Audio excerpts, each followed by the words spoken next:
What's up, everybody? Welcome to the Crossplay podcast. I'm Pastor Mark, and this week we're just going to recap some of the biggest news events that have been going on in gaming. If you've been paying attention this week, there's not a ton going on, but there's a few things that I think are worth talking about. First is some PlayStation VR 2 news. The PlayStation blog, oddly enough, the PlayStation blog, not like a state of play or a video explaining this, posted some VR features, which are really hard to really understand unless you're seeing it happen, but they wrote it all out on a blog and they posted some GIFs and some photos, so that's a thing. But they are some really cool features that I think are going to be really cool in the long run. It's just weird that you would unveil it in this way, but let's dive into some of the features. The coolest one that I think is called like the see-through feature that uses the cameras on the headset to display the area around you to actually give you a see-through VR headset so that you can kind of push a button on the headset or go through some of the menus, and if you dropped one of your controllers or you need to pick them up or you just want to see what's happening around you, you just push this button and it shows you the area around you, which is really nice because that's the most annoying thing when you have a VR headset is you just kind of like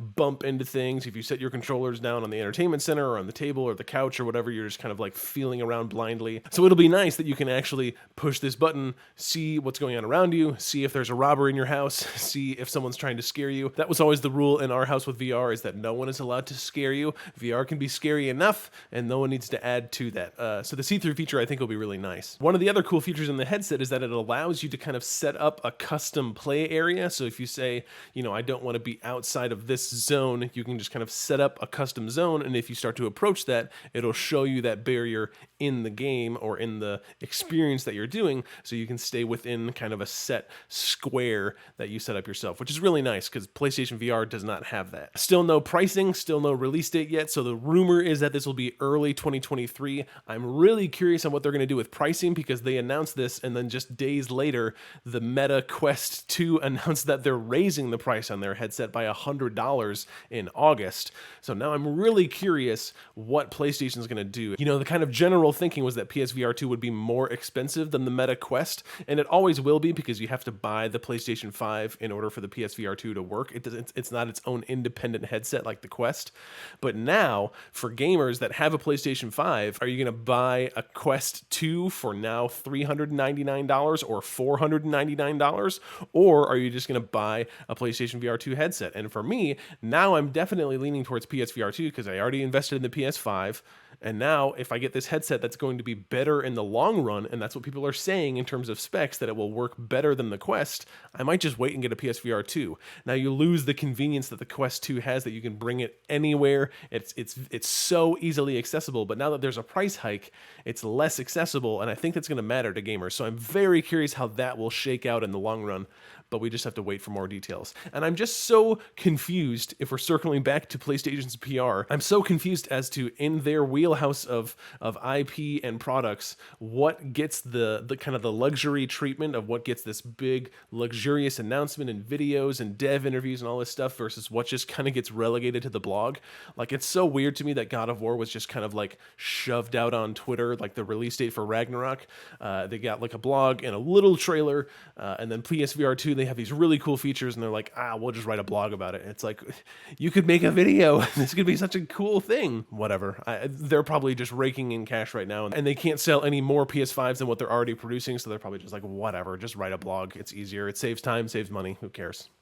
So that's their thing, I guess. Next in the lineup of news is Grand Theft Auto 6. There's been some discussion and some leaks and some rumors about how the production is going for Grand Theft Auto 6, that Rockstar is trying to intentionally build a culture that doesn't revolve around crunch, that values their employees more, so that's really good. That's a good thing. I don't see how that's a negative thing. But then some details came out about Grand Theft Auto 6 as well, and these have some gamers asking questions. The first big detail is that in Grand Theft Auto 6, it's rumored that there will be a female protagonist, which some people are saying is the first female protagonist, but that's not true. If you go back to the very first Grand Theft Auto, you could play as male characters or female characters. So it's not the first one. It's definitely the first one in a long time, but it's not the first one. So that's cool. I mean, great. I don't really care about the character that you play as in Grand Theft Auto. It's really just more like a game where you can steal cars, drive tanks, throw grenades. Great. I don't care if you're playing as a male or a female. But the thing that has more people talking, and that I think people are kind of eschewing away, is this concept that Rockstar has talked about of trying to be more sensitive to the culture, which is really interesting coming from a Grand Theft Auto game, because the whole point At least I thought the whole point of Grand Theft Auto was to kind of be a parody of culture. That was some of the funniest stuff in Grand Theft Auto 3, 4, and 5 was just this kind of huge mockery of everything in American culture. And I loved that. To me, when everything can be made fun of, that just makes it funnier. Like if I go back to shows like Family Guy was at its funniest when everything could be mocked. So they could mock Christianity, they could mock Islam, they could mock Catholicism, they could mock Republicans, they could mock Democrats, they could mock independents. Like everybody was on the table, and then slowly but surely that window of people that could be mocked just kind of narrowed, and to me it just got less funny. And so that's kind of what I sense is happening with Grand Theft Auto 6. Now again, they've released no details. This isn't even an official report. This is all just kind of rumors and speculation and conversations that have been had behind the scenes. So who knows what that actually means. But if this does mean that Grand Theft Auto 6 is kind of narrowing its window of what can be mocked, to me that's less appealing because you're basically changing what Grand Theft Auto is, which, in its core, it was nothing is sacred. Everything is up for grabs. Everything can be mocked, insulted, parodied, teased, poked fun at. And if we're kind of narrowing that list, I don't know. That kind of loses what Grand Theft Auto is. But whatever, you can still throw grenades and drive tanks and steal taxis. So I guess the core gameplay is still there. And then lastly, and the biggest piece of news for me, was this big news that came for Knights of the Old Republic. If you remember, not too long ago, PlayStation announced the Knights of the Old Republic remake. It's not actually being made by PlayStation, but it's a PlayStation exclusive. And that was super exciting. People were super hyped. This is a game that people love. I love playing this game. I remember playing Knights of the Old Republic the first time and just thinking like, oh my gosh, like this is what Star Wars games should look like and feel like and play like and be like forever. And then we got one more and it kind of stopped. But the news this week was that a demo of the game was presented to Sony and LucasArts, and immediately after reviewing that demo, 2 of the game directors were fired, which basically means that the game, which was targeting to come out in 2022, although that was never officially talked about, is now probably years out because there's going to be a ton of reworking that has to happen for the game, and you have to bring 2 directors up to speed, get them hired, get them with their teams, let them understand what's happening with the game. So Knights of the Old Republic is nowhere close to coming out. Right now, the rumor is that it's targeting 2025, and I think they would be lucky to hit that because it seems like whatever was presented to Sony and to Lucas, the Star Wars team, wasn't really that good. Like if it's a big enough deal to fire 2 of your directors this far into development, that's a really bad showing. And obviously we don't know what was shown in terms of the demo, in terms of the gameplay, but I think there's a lot of things in the industry that feed into a decision like this. First is that the standards for remakes in general are really high. I mean, just look at all the conversation around The Last of Us Part 1, that this isn't really a remake, this doesn't really do enough, this doesn't go far enough, the game doesn't need to be remade. And so a game like The Last of Us Part 1, calling itself a remake and asking for $70, people are freaking out about that. So that's its own conversation. And then you have remakes that are successful, like Final Fantasy VII Remake, that changes a ton, that takes this game from decades ago, modernizes it, brings up the standards on graphics, storytelling, gameplay, all of that, and that's really successfully received. It hits its targets, it exceeds expectations in a lot of areas, and so you have all this conversation around remakes that's happening that kind of raises the standard for that. And then you have Star Wars games, which have their own kind of controversy around them, like you have EA, which had exclusive publishing rights to Star Wars games for 10 years and really didn't do much with it. I mean, you had Battlefront 1, which kind of had its own controversy because it was only online. There was no story element to it. I mean, it was fine. The visuals were really good, but other than that, there really wasn't much to it. And then you had Battlefront 2, which finally added the story, and it wasn't really that good. And then there was a ton of really weird microtransaction stuff to it that was really annoying, but that's kind of redeemed itself. And then you kind of get somewhat of a redemption story with Jedi Fallen Order. People really like that game. I really liked the game. I thought it was really fun. But that's kind of the experience that people have with Star Wars games. So you have that controversy surrounding it. And then you combine those two together, Star Wars and remakes, and direct it towards the most sacred Star Wars game of all time, Knights of the Old Republic. And I'm sure both Sony and LucasArts are like, yeah, we can't afford to mess this up. The standard is incredibly high for this. So whatever was in the demo just didn't measure up. It clearly was not the direction that either party wanted to go in. And so they said, you know what? We have to basically break it down to the studs and start rebuilding. And so part of me is comforted by that. I'm glad that they have that high standard, that high expectation, because Knights of the Old Republic is a great game. I mean, you can go back and play that now. You can play it on your iPad. It still holds up. It's a great game. Good story, good gameplay elements to it. I mean, it's certainly dated in terms of like visuals and kind of how the controls work, but it's still at its core a great game. And so if you're taking that and remaking it, of course the standard's going to be high. So I'm glad that they have those high standards for it. Obviously, I'm bummed that we're not going to get it for probably another 3 or 4 years, but it's going to be worth the wait. And so I'm curious what you think about that. Are you bummed about the Knights of the Old Republic? Do you think it even needs to be remade? Would you rather they just squash the whole thing altogether, that they just kill the project, don't remake it? I'm personally excited for the remake because I loved Final Fantasy VII Remake so much. And so I'm curious what the developers can do if they go back and remake this game and really just up the ante on it. And I think part of the issue here is that this developer is just not that experienced. I mean, from what I know, from what I understand, this developer is responsible for the ports, for porting Knights of the Old Republic to iOS, PC, and things like that. And this is really their first foray into a big budget game like this. And so, I don't know, I guess it's not a huge surprise that you would have this kind of issue when the developer's not that experienced. Anyway, I'm curious what you guys think. Let me know in the comments what you guys think. And so now on to what I'm playing. There's a huge PlayStation sale right now, so I jumped into a little bit of that. Picked up the Stanley Parable. Never played that before. Heard a lot of good things about it. It's just a fun little side experience. I don't want to spoil too much about it because if you haven't played it, even kind of explaining the gameplay of it is really can kind of be a spoiler, but basically if you kind of boil it down in its simplest terms, you are the game player and there's a narrator that kind of narrates your actions, and you can choose to either follow the narrator or deviate from that path, and the game just kind of devolves into all these random scenarios and circumstances, and it's kind of funny all of the things that the developer has accounted for in the process of making this game. So I had fun with it. I'll probably go back to it and play with it a little more, but it's just kind of meant to be this kind of small bite-sized experience, and I enjoyed it. I thought it was fun. Also in the PlayStation sale was the game Below. I don't know if you guys remember that game. Came out a few years ago, I think on Xbox first, so I never picked it up. But it's on sale now on PlayStation. Picked it up.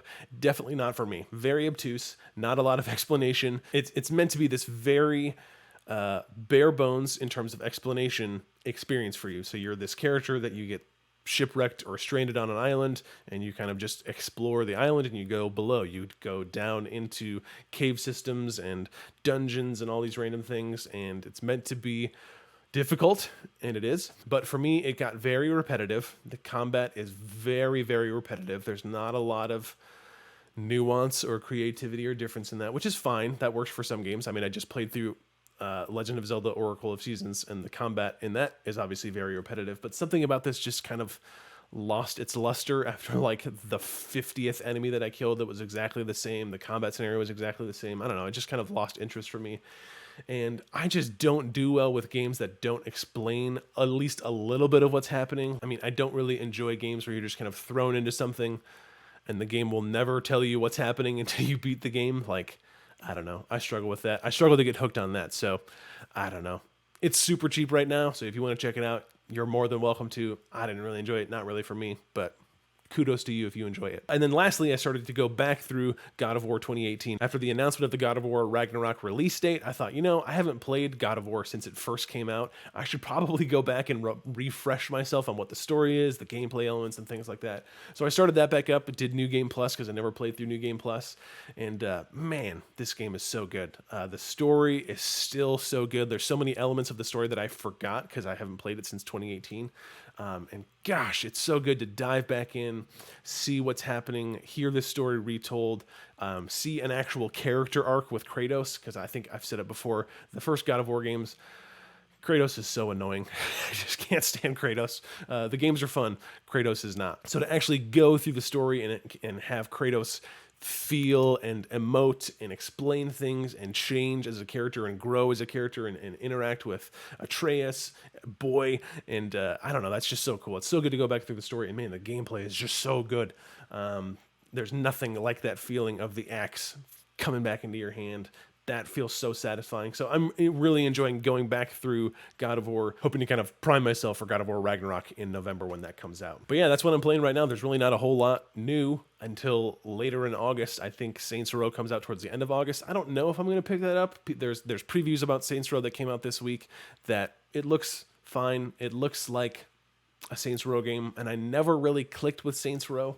But maybe I'll give it a try. Maybe I'll try it out. We'll see. And then after that, there's the Destroy All Humans remake that's at the end of August, and then Last of Us Part 1 comes out in September. So it seems like the first half of August is going to be kind of quiet. We'll see if any big news comes out. I think Gamescom is right around the corner, so hopefully news comes out around that. But other than that, kind of a slow time. And then if you've tagged along in any of these podcasts before, you know that I like to close with a little bit of a devotional. So if you don't want to tune in for that, by all means, tune out. That's totally fine. But I like to close out with a devotional just as a way of encouragement. It's encouraging to me. Hopefully it's encouraging to you. I have a devotional that goes through the book of Psalms. So we're in Psalm 3 right now because we're in podcast number 3. So I'm just going to read the psalm and then I'll unpack that a little at the end. So this is Psalm 3, a psalm of David. Lord, how many are my foes? Many are rising against me. Many are saying of my soul that there is no salvation for him in God. But you, O Lord, are a shield about me, my glory and the lifter of my head. I cried aloud to the Lord, and he answered me from his holy hill. I lay down and slept. I woke again, for the Lord sustained me. I will not be afraid of many thousands of people who have set themselves against me all around. Arise, O Lord, save me, my God. For you strike all my enemies on the cheek. You break the teeth of the wicked. Salvation belongs to the Lord. Your blessing be on your people. So this is a psalm, if you dive into the context of this is a psalm that King David wrote as he was being pursued by his own son. He was being pursued by the armies of his son Absalom. And David just feels clearly, as you read this, David feels overwhelmed. He kind of has this gut-wrenching, heart-wrenching experience of being pursued not only by his enemies, but by his own son. And so he talks about how he just is overwhelmed by this experience. But even in the midst of those overwhelming circumstances, he has faith in his God. He has faith in salvation from God, in protection from God.